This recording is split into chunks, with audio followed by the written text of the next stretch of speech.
હે everyone, good morning. Finally આજે મારી બંને નાઇટ પૂરી થઈ ગઈ છે અને બસ હવે 2 દિવસની રજા. હોસ્પિટલથી ઘરે આવીને મસ્ત મજાનો ચા નાસ્તો કરીને હું સૂઈ ગઈ હતી અને હું ઉઠી સીધું સાંજે. ઉઠીને ફટાફટ મારા ફ્રેન્ડ્સનો ફોન આવી ગયો હતો એટલે હું થઈ ગઈ રેડી અને એમની સાથે પહોંચી ગઈ હતી બહાર. થોડા ગપ્પા શપ્પા મારીને અમે પહોંચી ગયા હતા પાછા ઘરે અને ઘરે આવીને મમ્મીનો એક જ પ્રશ્ન રોજની જેમ કે આજે શું બનાવીશું. એટલે મને એવું થયું કે તું રહેવા દે મમ્મી, આજે હું બનાવું છું. એટલે મેં ચાલુ કરી દીધું યુટ્યુબ અને એમાં સૌથી પહેલાં મને દાળ જ દેખાઈ. એટલે પછી મને દાળ ખાવાની ઈચ્છા થઈ ગઈ એટલે મેં બનાવી દીધી તડકા દાળ અને એની સાથે રાઈસ.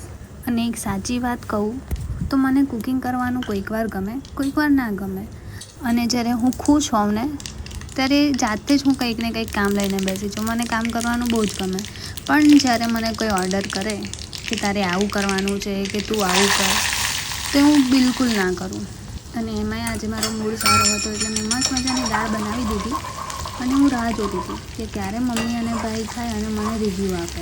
અને સાચે દાળ એટલી મસ્ત બની હતી કે શું વાત કરું.